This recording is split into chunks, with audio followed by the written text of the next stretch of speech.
terkasih, seperti sudah kita lihat, hidup manusia di bumi ini selalu ada penderitaannya, ada kedukaan, ada hal-hal yang tidak menyenangkan. Dan salah satu penderitaan yang sering dialami orang, yang merupakan suatu hal yang tidak bisa kita hindari semua, karena kita ini manusia, makhluk yang fana, ialah soal kematian. Seringkali hati kita berduka cita karena ditinggal pergi oleh anak, oleh saudara, oleh pasangan yang kita kasih. Sehingga kepergian mereka meninggalkan suatu luka, suatu kekosongan yang besar. Kadang-kadang orang bertanya, mengapa Tuhan mengambil ini orang yang saya sayang? Sebagaimana saya ingat seorang ibu yang mengeluh, mengapa anak yang justru paling baik, paling saya sayangi, kemudian diambil oleh Tuhan. Memang mati hidup manusia di tangan Tuhan. Dan banyak sebab-sebab lain yang menyebabkan bahwa seorang memang harus mati.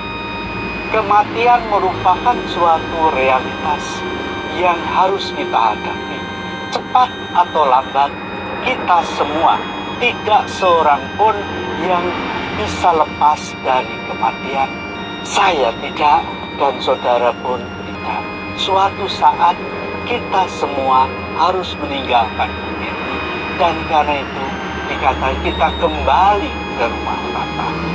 Tetapi saudara, bagi orang yang beriman, seperti dikatakan oleh kitab kebijaksanaan, kematian bukanlah malapetaka, kematian bukan akhir segala-galanya, tapi kematian itu bagi orang Kristen, bagi orang yang percaya, ialah berpindah, yaitu hidup itu tidak berakhir, tapi berubah menjadi sesuatu yang lebih indah, karena di balik kematian Allah Bapa kita menunggu kita. Bukankah Tuhan Yesus sendiri telah mendahului kita? Dia yang ada di dalam kemuliaan Bapa telah menjadi manusia, dan dalam kepenuhannya sebagai manusia, dalam puncak-puncak suksesnya, dia harus direnggut dari hidup ini. Tetapi kemudian kita tahu bahwa kematian itu tidak kekal.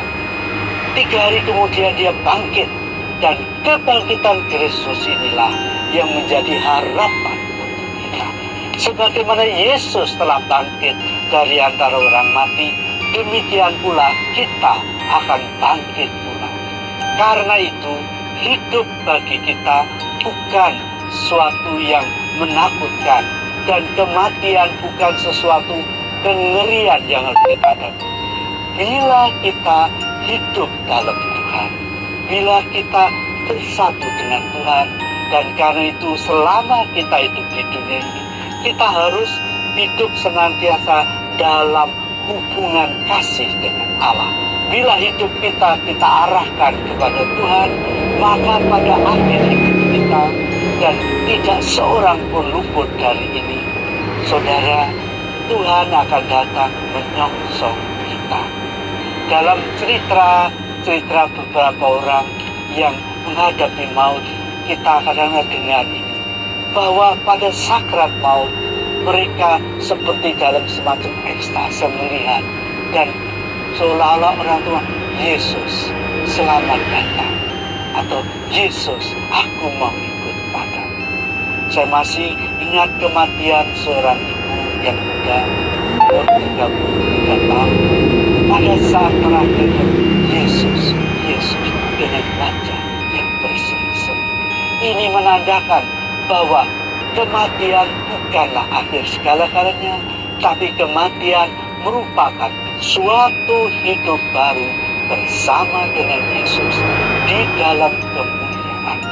Oleh karena itu, saudara-saudara, bila kita sungguh-sungguh percaya kepada Yesus, bila kita percaya kepada Allah, maka kematian kita merupakan pulang ke rumah Bapa Dia yang menantikan kita dengan tangan terbuka, di mana kemudian di sana seperti dikatakan kitab Wahyu, tidak ada lagi air mata, tidak ada lagi kedukaan, tidak ada lagi kesedihan, tapi semuanya akan diubah menjadi sukacita abadi.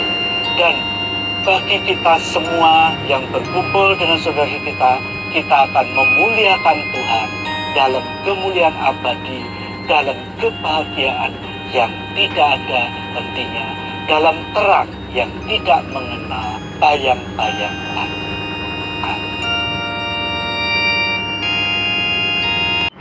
Injil, saya ingin membacakan Injil, petikan Injil hari ini, sebagian kecil dari Injil hari ini atau bagian terakhirnya, yaitu dari Markus 8, 34 sampai dengan 37.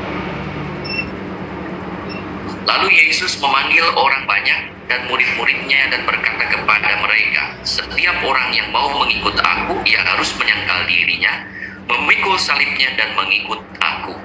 Karena siapa yang mau menyelamatkan nyawanya, ia akan kehilangan nyawanya.